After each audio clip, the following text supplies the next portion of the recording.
آپ نے ایک سال جہاد کا ناغہ فرمایا تو آپ نے یہ آیت انفروا خفافا وثقالا پڑھی تو فوراً جہاد میں نکل کھڑے ہوئے اور فرمانے لگے کہ اس آیت میں تو مجھے کوئی چھوٹ نظر نہیں آتی۔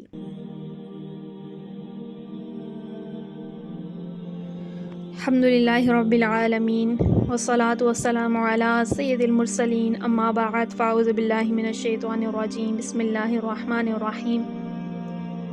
الصلاة والسلام علیک سیدی یا رسول اللہ وعلی آلک واصحابک یا نور اللہ ربی اشرح لی صدری ویسر لی امری واحلل عقدۃ من لسانی یفقہوا قولی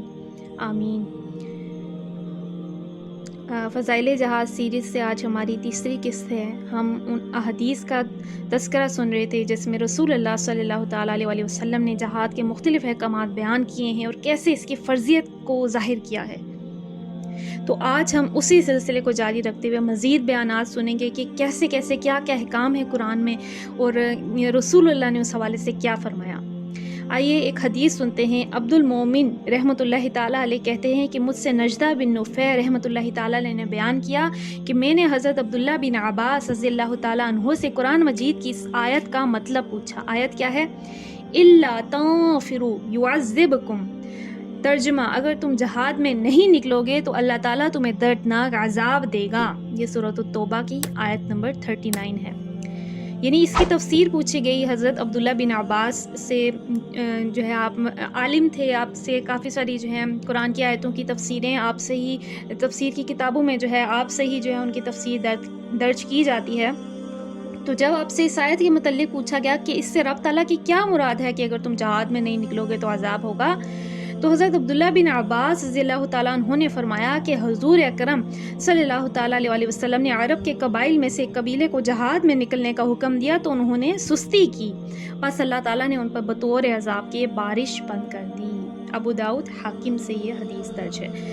تو دیکھیے کہ کیا ہوا کہ قوم کو جہاد میں نکلنے کا حکم دیا، انہوں نے سستی کی،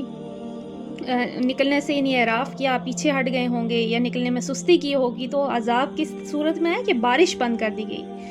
تو اسی طرح سے دیکھیے کہ آج ہم پہ تو ہر طرف سے ہی آگے پیچھے طرح طرح کے عذابات، طرح طرح کی بیماریاں، طرح طرح کی صورتوں میں مختلف آفات آ رہی ہیں۔ تو اس آیت میں صاف صاف واضح ہے کہ اگر تم نہیں نکلتے تو اللہ تعالیٰ تم پہ عذاب بھیجتا ہے۔ مصنف رحمۃ اللہ تعالیٰ علیہ فرماتے ہیں یہ اور اس سے پچھلی حدیث اس بات کی دلیل ہے کہ جس مسلمان کو جہاد میں نکلنے کا حکم امیر کی طرف سے دیا جائے تو اس پر جہاد فرض عین ہو جاتا ہے، اگرچہ عمومی حالات کے اعتبار سے اس وقت جہاد فرض کفایہ ہو۔ تو کیا ہے کہ ویسے تو ہم نے شروع میں پڑھا تھا کہ جہاد جو ہے فرض کفایہ ہے اور اس کی ڈیٹیل بھی ہم نے پڑھی تھی کسے کہتے ہیں، لیکن یہ کہ جب امیر کہے، جب مسلمانوں کا ایک امیر ہے، اسلامی ریاست کا ایک امیر ہے، وہ سب کو کہے کہ سب لوگ آ جائیں جہاد کے لیے اور اس وقت وہ لوگ نہ نکلیں، تو کیا ہے کہ اس وقت کیونکہ امیر کے بلانے پہ فرض عین ہو گیا تھا، یعنی کہ فرض ہو گیا تھا، ایسا ہی فرض تھا جیسے نماز فرض ہے، اور اگر وہ لوگ نہیں پھر نکلتے تو ان پہ اللہ تعالیٰ کا عذاب ہے۔ تو اگرچہ وہ اس وقت جو ہے دیکھا جائے تو جہاد فرض کفایہ ہوتا ہے، یعنی چند لوگوں کے کرنے سے کام ہو جاتا ہے، لیکن چونکہ امیر نے سب کو حکم دیا ہے، سب کو آوازیں دی ہیں، سب کو بلایا ہے، لیکن لوگ نہیں نکلے، تو پھر کیا ہے، پھر اس کے لیے یہ حکم ہے کہ وہ لوگ ایک فرض کو چھوڑیں، فرض عین کو چھوڑیں۔ اگلی حدیث سنتے ہیں ابو داؤد سے۔ ابو داؤد میں یہ حدیث کی کتاب میں درج ہے۔ حضرت ابو قتادہ رضی اللہ تعالیٰ عنہ ارشاد فرماتے ہیں کہ رسول اللہ صلی اللہ تعالیٰ علیہ وسلم نے اپنے خطبے میں جہاد کا ذکر فرمایا اور فرض نماز کے علاوہ کسی عمل کو جہاد سے افضل قرار نہیں دیا۔ یعنی اب دیکھیے کہ اس سے نماز کی بھی فضیلت پتہ چلتی ہے کہ نماز سب سے بڑا فرض ہے، ایک مسلمان پر ایمان قبول کرنے کے بعد سب سے بڑا فرض نماز ہے۔ اور کیا فرمایا کہ نماز کے علاوہ کسی بھی عمل کو اتنا اعلیٰ افضل نہیں قرار دیا جتنا جہاد کو قرار دیا۔ امام بیہقی رحمۃ اللہ تعالیٰ علیہ اس حدیث کو روایت کرنے کے بعد فرماتے ہیں کہ اس سے معلوم ہوا کہ جہاد عام حالات میں فرض کفایہ ہوتا ہے، اس وجہ سے آپ نے فرض نماز کو فضیلت دی کیونکہ نماز فرض عین ہے۔ مصنف رحمۃ اللہ تعالیٰ علیہ فرماتے ہیں کہ جہاد ہمیشہ فرض کفایہ نہیں رہتا بلکہ کبھی فرض عین بھی ہو جاتا ہے، جیسا کہ انشاءاللہ عز و جل ان قریب اس کا تذکرہ آئے گا۔ تو اسی کتاب کا جو اگلا باب ہے اس میں اسی حوالے سے لکھا گیا ہے کہ کب فرض عین ہوتا ہے، کب فرض کفایہ ہوتا ہے، کب جو ہے فرض عین اس طرح سے نہیں فرض ہو جاتا ہے جس طرح نماز ہے، یعنی اب ہر صورت سب نے دنیا کے سب کام چھوڑ کے نکل پڑنا ہے، اور کب فرض کفایہ ہے، یعنی اگر چند لوگ نکل گئے ہیں تو باقی سب کا کفایہ ادا ہو گیا۔ تو مختلف صورتیں ہیں، کچھ ایسی صورتیں ہیں کہ سب پہ فرض ہو جاتا ہے، تو ہم ان کو اگلے باب میں سنیں گے۔ اس کا فائدہ کیا ہے؟ قرآن مجید میں اللہ تعالیٰ کا ارشاد گرامی ہے، انفروا خفافا وثقالا، سورۃ توبہ کی آیت نمبر 41 ہے۔ اس کا ترجمہ عام طور پر یہ کیا جاتا ہے کہ جہاد میں نکل پڑو ہلکے یا بوجھل۔ ہلکی اور بوجھل یا خفیف و ثقیل سے کیا مراد ہے؟ اب اس سے قرآن میں حکم ہے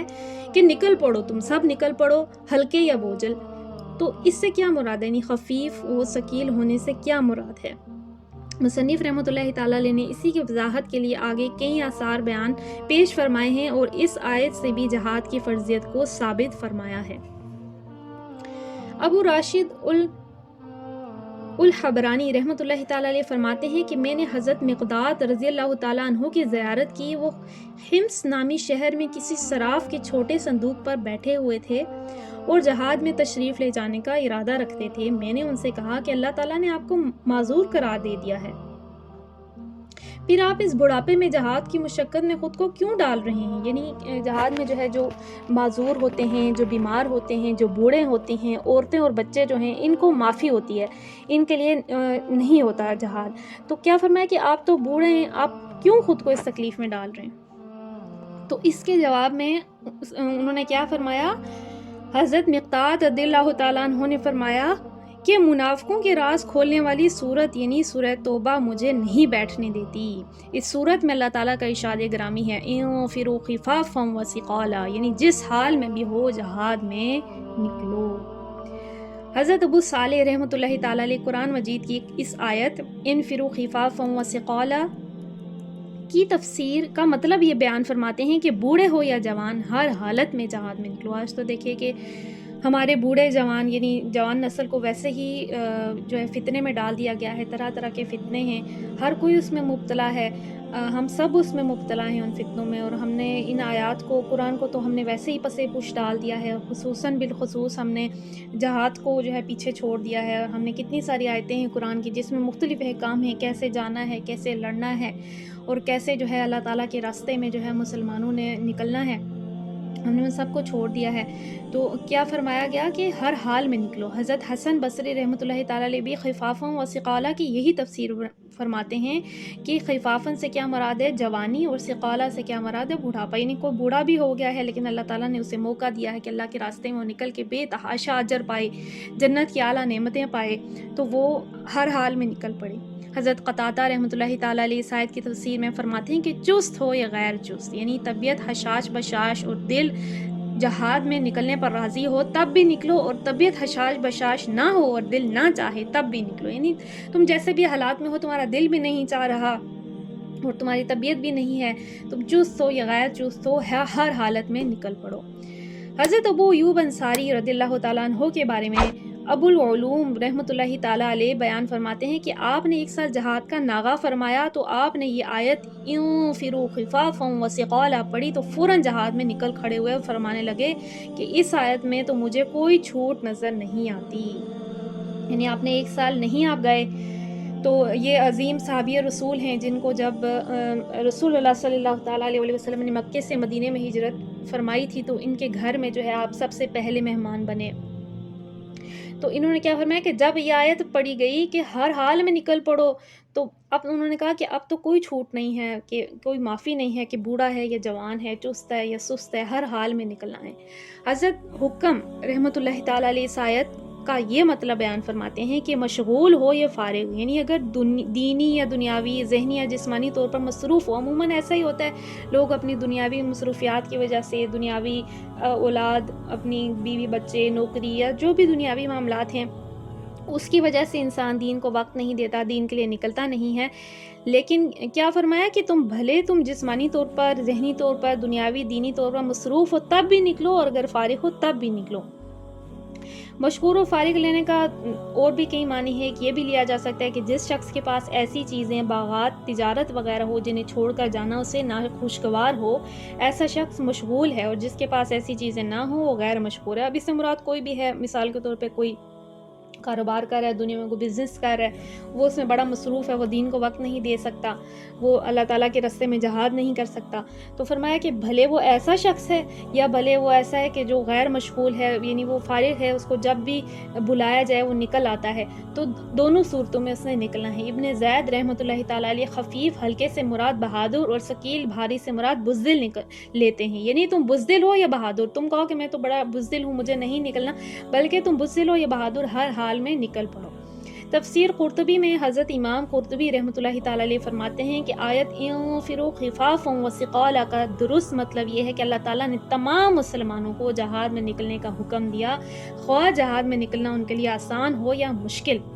تو اب دیکھیے مدد کس نے کرنی ہے، ہر چیز کس کے ہاتھ میں ہے، اللہ تعالیٰ کے ہاتھ میں ہے، اس تک نکلنا آسان ہے یا مشکل ہے، حالات جیسے بھی ہیں، لیکن وہ اس آیت کی تفسیر میں کیا فرماتے ہیں کہ تمام مسلمانوں کا یہ حکم ہے کہ اب نکلنا مشکل ہے یا آسان، تم سب نکل پڑو۔ امام زہری رحمۃ اللہ تعالیٰ علیہ فرماتے ہیں کہ حضرت سعید بن المسیب رحمۃ اللہ تعالیٰ علیہ ایک مرتبہ جہاد کے لیے ایسی حالت میں تشریف لے گئے کہ ان کی ایک آنکھ کام نہیں کر رہی تھی۔ مجھ سے کہا گیا کہ آپ تو بیمار ہیں، پس اس مجبوری اور معذوری کی وجہ سے گھر میں بیٹھے رہیں۔ یہ سن کر فرمانے لگے اللہ تعالیٰ سے توبہ کرو، اللہ تعالیٰ نے ہلکی اور بھاری سب کو نکلنے کا حکم دیا ہے، اگر میرے لیے میدان میں جا کر لڑنا ممکن نہ ہو تو میں مجاہدین کی تعداد بڑھاؤں گا اور ان کے سامان کی حفاظت بھی کروں گا۔ تو اب دیکھیے کہ کتنی پیاری بات ہے کہ انہوں نے کیا فرمایا کہ جب اللہ تعالیٰ کا حکم ہے کہ ہر حال میں نکل پڑو، تو اب میرے سے نہیں ہو سکتا کہ میری بھلے آنکھ کام نہ کری ہو یا کچھ بھی ہو، میں ہر حال میں نکلوں گا۔ کیا فرمایا کہ بھلے میرے جانے سے کوئی فرق نہ پڑے، بھلے میرے میں اتنی طاقت نہیں ہے، لیکن یہ کہ میں جب تعداد دیکھی جائے گی تو میں بھی اس میں شامل ہوں گا، میں بھی جو ہے مجاہدین میں شامل ہوں گا۔ اس کے علاوہ یہ کہ اگر میں لڑ نہیں سکتا، جا کے میں تلوار پکڑ کے اپنے ہاتھ سے لڑ نہیں سکتا، تو میں ان کے پیچھے سے ان کے سامان کی حفاظت کر سکتا ہوں، میں ان کے لیے باقی ذمہ داریاں جو آسان ہیں، جیسے ایک چھوٹا سا کام ہے، ان کو پانی پلانے کا ہی کام کر سکتا ہوں۔ اسی طرح روایت ہے کہ شام کے غزوات میں ایک شخص نے ایک ایسے بزرگ کو میدان جنگ میں لڑتے دیکھا جن کی پلکیں بڑھاپے کی وجہ سے ان کی آنکھوں پر گری ہوئی تھی۔ اس شخص نے کہا چچا جان، اللہ تعالیٰ نے آپ کو معذور قرار دیا ہے، پھر آپ اس بڑھاپے میں کیوں اس قدر مشقت اٹھا رہے ہیں؟ یہ سن کر وہ فرمانے لگے اے بھتیجے، ہم خفیف ہلکے ہوں یا ثقیل بھاری، ہمیں اللہ تعالیٰ کی طرف سے نکلنے کا حکم دیا گیا ہے۔ تو کیا دیکھا کہ اتنے انتہائی بوڑھے شخص وہ میدان جنگ میں لڑ رہے ہیں۔ ہم دیکھیں کہ آج تو ہمارے جو جوان ہیں وہ اپنی زندگیوں میں موبائلوں میں ادھر ادھر اور بے حیائیوں میں اور طرح طرح کے گانے اور کلبوں میں اور فلمیں دیکھنے میں اور جو ہے مغرب کی نقلیں اتارنے میں مصروف ہیں۔ وہاں کے جوان جو ہیں وہ جنگوں میں جہاد میں مصروف ہوتے تھے۔ آج کے جو بوڑھے ہیں وہ بھی کئی طرح کے فتنوں میں مبتلا ہیں، اور یا بڑھاپا ہوتا ہے تو انسان ہسپتالوں کے چکر لگاتا رہ جاتا ہے۔ لیکن دیکھیے کہ ہمارا جو دین ہے، ہمارا اگر ہم دیکھیں پیچھے تو ہم اپنے دین کی اصل دیکھیں کہ کن لوگوں نے جو ہے، یعنی کن لوگوں نے جو ہے اسلام کو آگے لایا ہے، تو دیکھیے کہ بوڑھا شخص بھی ہمارے دین اسلام میں اس نے بھی بیٹھنے کو قبول نہیں کیا، بلکہ اللہ تعالیٰ کے راستے میں سب نکل کھڑے ہوئے۔ حضرت عمر بن مکتوم رضی اللہ تعالیٰ عنہ نے غزوہ احد کے دن فرمایا میں نابینا آدمی ہوں، آپ لوگ لشکر کا جھنڈا مجھے دے دیں، کیونکہ اگر علم بردار جھنڈے والا پیچھے ہٹ جائے تو پورا لشکر شکست کھا جاتا ہے، مجھے تو یہ پتہ ہی نہیں چلے گا کہ کون مجھ پر وار کرنا چاہتا ہے، چنانچہ میں اپنی جگہ پر ڈٹا رہوں گا اور کسی حملے کے خوف سے پیچھے نہیں ہٹوں گا۔ یعنی جب احد کا دن آیا، وہ احد کا دن کتنا سختی کا دن ہے، ہم سب کو معلوم ہے۔ جو کفار مکہ تھے وہ اپنے بدر کا بدلہ لینے کے لیے احد میں پہنچے ہوئے تھے، تو یہ صحابی رسول دیکھیے نابینا تھے، لیکن کیا فرمایا کہ آپ میرے ہاتھ میں جھنڈا دے دیں، میں تو آگے ہوں گا، مجھے تو پتہ ہی نہیں ہے کہاں سے تلوار آ رہی ہے، کہاں سے کیا آ رہا ہے، میں بس آگے چلتا رہوں گا۔ کوئی اور ہوگا تو ہو سکتا ہے کہ لشکر آگے دیکھ کے ڈر جائے، گھبرا جائے، کیونکہ جب جھنڈا والا آگے سے ہٹ جاتا ہے تو سارے ہی گھبرا جاتے ہیں پیچھے والے۔ تو کیا فرمایا مجھے دیں۔ آپ دیکھیے کہ یہ ان کا جذبہ تھا، مگر اس دن جھنڈا برادری کی سعادت حضرت مصعب بن عمیر رضی اللہ تعالیٰ عنہ کو نصیب ہوئی۔ تو یہ دیکھیے یہ صحابہ کے جذبے تھے۔ حضرت عبداللہ بن مبارک رحمۃ اللہ تعالیٰ علیہ عطیہ ابن ابی عطیہ رحمۃ اللہ تعالیٰ علیہ سے روایت کرتے ہیں کہ انہوں نے کوفہ کی لڑائی کے دن میں حضرت ابن مکتوم رضی اللہ تعالیٰ عنہ کو دیکھا کہ وہ شوق جہاد میں اپنی لمبی زرہ کو لشکر کی صفوں کے درمیان گھسیٹتے پھر رہے ہیں۔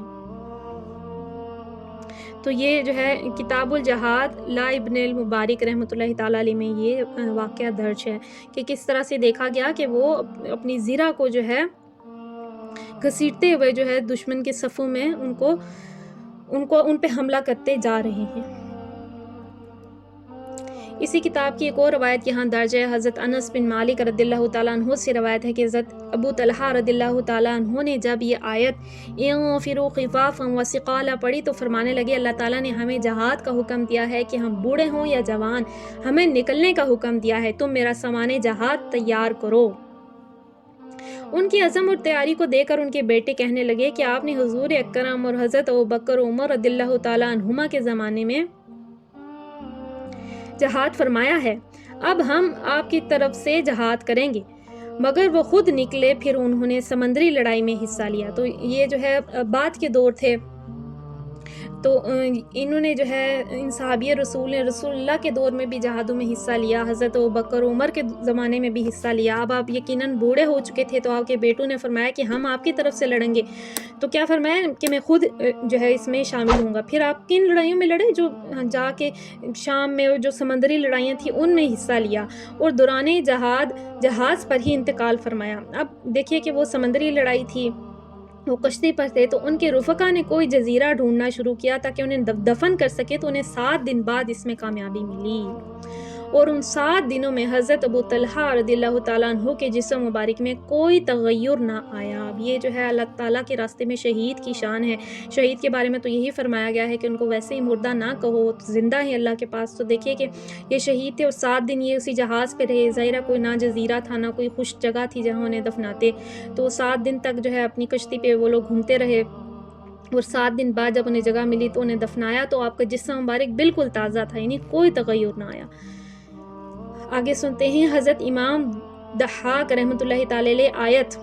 آیت کون سی ہے جو ہم نے سب سے پہلے اپنے بیان میں جو سب سے پہلی آیت پڑھی تھی، کتب علیکم القتال وہو کرہ لکم کی تفسیر میں ارشاد فرماتے ہیں کہ جب جہاد کی آیت نازل ہوئی تو مسلمانوں پر یہ گراں گزری،